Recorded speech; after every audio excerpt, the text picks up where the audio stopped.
तो भारत पाकिस्तान मैच को लेकर इस वक्त की बड़ी खबर आपको बता दें, क्योंकि आईसीसी के सामने झुक गया है पाकिस्तान। आईसीसी के हंटर के बाद शाहबाज सरकार का यू टर्न। बड़ी खबर, टी20 वर्ल्ड कप में भारत के साथ खेलने का ऐलान। पाकिस्तान सरकार ने एक्स पर पोस्ट कर खेलने की पुष्टि की है। आपको बता दें 15 फरवरी को भारत और पाकिस्तान का मैच होगा। तो यू टर्न के बाद पीसीबी चीफ मोहसिन किदवई ने बयान दिया है। श्रीलंका के आग्रह पर मैच के लिए तैयार। श्रीलंका के राष्ट्रपति ने शहबाज शरीफ से फोन पर बात की, फोन कॉल पर समझाया। शहबाज शरीफ से मैच खेलने की अपील की गई।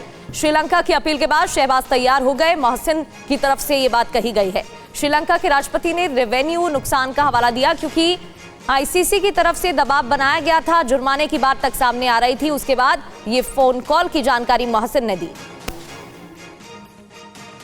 तो पाकिस्तान सरकार ने क्या कहा, इंफॉर्मेशन आपके सामने, क्योंकि पीसीबी ने आईसीसी, बीसीबी और दूसरे सदस्य देशों से बात की। सभी देशों के सामने पीसीबी ने पाकिस्तान का पक्ष रखा और श्रीलंका के राष्ट्रपति ने शहबाज शरीफ को फोन कर मैच खेलने की अपील की। श्रीलंका ने मैच ना होने से रेवेन्यू नुकसान की भी बात कही है।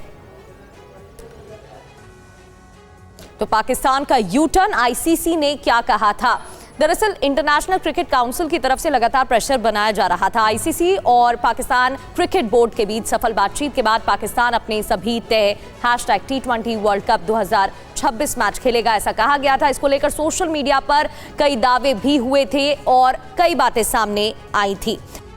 अब आईसीसी ने पाकिस्तान की सारी डिमांड ठुकरा दी है। मैच खेलने को लेकर पीसीबी ने शर्त रखी थी और आईसीसी ने पीसीबी की शर्तों को ही खारिज कर दिया। ये शर्तें क्या थी, इसके बारे में अगली डिटेल आपके सामने रखें। उससे पहले आपको बता दें, ये बड़ी खबर है जहां साफ है कि किस तरीके से पाकिस्तान बैकफुट पर है। हालांकि आईसीसी ने पाकिस्तान की सारी डिमांड्स को ठुकरा दिया और टी20 वर्ल्ड कप में अब भारत के साथ पाकिस्तान को खेलना ही होगा।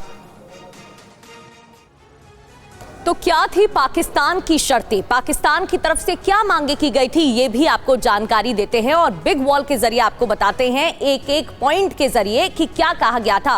पहली शर्त भारत पाकिस्तान की द्विपक्षीय सीरीज को लेकर थी, जो खारिज कर दी गई है। कई मांगे पाकिस्तान की तरफ से रखी गई। भारत पाक बांग्लादेश त्रिकोणीय सीरीज की भी मांग पाकिस्तान ने की थी, लेकिन फिर वही बात कि पाकिस्तान के क्रिकेट को लेकर, क्रिकेट के भविष्य को लेकर सवाल खड़े हो रहे थे और आईसीसी का प्रेशर लगातार बना हुआ था। हालांकि भारतीय टीम का बांग्लादेश दौरा, हालांकि इस मांग को भी आईसीसी खारिज कर चुकी है और कमाई में पाकिस्तान का हिस्सा भी बढ़ाया जाए। इसके अलावा हैंडशेक प्रोटोकॉल को सख्ती से भी लागू किया जाए। ये वो डिमांड्स हैं, वो शर्तें हैं जिसे आईसीसी ने खारिज किया। लेकिन किस पर सहमति, यही अगली इंफॉर्मेशन। प्रगति, बांग्लादेश पर जुर्माना ना लगाया जाए, ये भी कहा गया था और इस दौरान जुर्माने का प्रेशर पाकिस्तान पर भी बना हुआ था। पाकिस्तान के पीएम शहबाज शरीफ का वो बयान सुनवाते हैं जो उन्होंने भारत के साथ मैच नहीं खेलने को लेकर दिया था।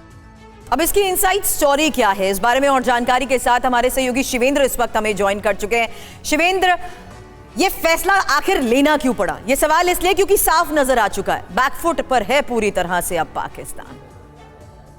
सुरभि, 3-4 बड़ी वजहें हैं। पहली बात तो अगर इसको बिल्कुल ही आसान शब्दों में समझाएं अपने व्यूअर्स के लिए, तो जैसे हमारे यहाँ मजाक में कहा जाता है ना कि फूफा जी शादी में आने के लिए नाराज हो गए थे, अब वो आने को तैयार नहीं थे। फिर बाद में जब वो आने को तैयार हुए तो उन्होंने कहा कि वो असल में चाचा जी ने कहा और असल में वो बुआ जी ने कहा, असल में फलाने ने कहा, असल में ठिकाने ने कहा। तो ये कहानी लगभग वैसी ही है।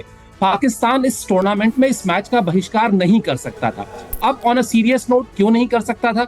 सबसे पहली बात कि फाइनेंशियल जो उसके ऊपर जुर्माना लगाता आईसीसी, वो एक बड़ा खतरा था जिसकी वजह से वो डरा। दूसरा बड़ा मुद्दा था कि आईसीसी के जो बाकी सदस्य देश हैं, यानी ये लड़ाई सिर्फ पाकिस्तान की भारत से या पाकिस्तान की आईसीसी से नहीं रह जाती। जो वोटिंग हुई थी बांग्लादेश को लेकर, उसमें 14-2 से मत उनका गिरा था। तो 14 बोर्ड ऐसे थे जो आईसीसी के पक्ष में थे, जिसमें इंग्लैंड हो गया, ऑस्ट्रेलिया हो गया, न्यूजीलैंड हो गया, तमाम बड़े बोर्ड। तो अगर आप आईसीसी से पंगा लेते तो फिर वो जो 14 बोर्ड हैं वो भी आपके साथ वैसा ही रुख अख्तियार करते जैसा आपने किया कि आपने एक टूर्नामेंट को खराब किया। तो ये दूसरी बड़ी वजह थी। तीसरी बड़ी वजह थी कि पाकिस्तान सुपर लीग होता है, जैसे हिंदुस्तान में आईपीएल होता है, दोनों की कोई तुलना नहीं है, लेकिन मैंने समझाने के लिए कहा। लेकिन तो पाकिस्तान आपकी बात को बीच में बस एक बात से समझना चाहती हूँ शिवेंद्र, क्या यही वो बांग्लादेश है जो वाकिफ है कि उसके ऊपर एक्शन होना है? ऐसे में जाहिर सी बात है उसी एक्शन को देखते हुए उसका ये सजेशन पाकिस्तान को। अपना सवाल दोहराएं। शिवेंद्र, मैं कह रही हूं कि बांग्लादेश के ऊपर एक्शन, बांग्लादेश जिस तरीके से आईसीसी के साथ टकराव के मूड में था, क्या पाकिस्तान को यही बात समझाई गई है कि ये टकराव भारी पड़ सकता है? बिल्कुल समझाई नहीं गई है, उनको बिल्कुल चेतावनी की तरह बता दिया गया है कि क्या क्या होगा, और इसमें अगर कोई अल्टीमेटली फायदा किसी का हुआ है थोड़ा बहुत, तो वो बांग्लादेश का ही हुआ है कि बांग्लादेश के ऊपर कोई जुर्माना नहीं लगाया जाएगा। अदरवाइज ये पूरा का पूरा जो मामला था, जो एक फ्रेंचाइजी क्रिकेट से शुरू हुआ मामला, किस तरीके से आप दो देशों के बोर्ड के बीच वो मामला गया, फिर कैसे वहां की सरकारों के बीच गया, और बीसीसीआई ने, भारतीय क्रिकेट टीम के कोच ने, सबने किस तरीके से इस मामले को हैंडल किया। आप गौतम गंभीर की बात सुन लिए, आप बीसीसीआई के वाइस प्रेसिडेंट है राजीव शुक्ला, उनकी बात सुन लीजिए, किसी ने रिएक्ट ही नहीं किया, क्योंकि सबको पता था कि ये आईसीसी का टूर्नामेंट है, आईसीसी तय करेगा, और आईसीसी जो भी तय करेगा वो उसको पता है कि वो तार्किक होना चाहिए, बाकी वो कुछ भी हो, किसी के पक्ष में हो, लेकिन लॉजिकल होना चाहिए, क्योंकि क्रिकेट की बात है और खेल सबसे ऊपर है, वो किसी भी बोर्ड से, किसी भी खिलाड़ी से, किसी भी व्यक्ति विशेष से ऊपर है। जब एक तरफ आईसीसी खेल के विस्तार में काम कर रहा हो, वहां पर अगर एक सदस्य देश इस तरह का ड्रामा करे पूरे एक हफ्ते तक, तो वो समझ में आता है। तो ये समझाया नहीं गया था, ये साफ साफ कह दिया गया था कि आपको, अगर आप नहीं आएंगे तो फिर क्या क्या होने वाला है, ये बस जरा जान लीजिए। तो तैयार हो गए, उनको तैयार होना भी था। शुक्रिया शिवेंद्र, पूरी जानकारी के लिए आपका। और बिल्कुल, और एक बात यहाँ पर यह भी साफ है कि चाहे खेल का मैदान हो या जंग का, मात पाकिस्तान को हमेशा खानी पड़ती है।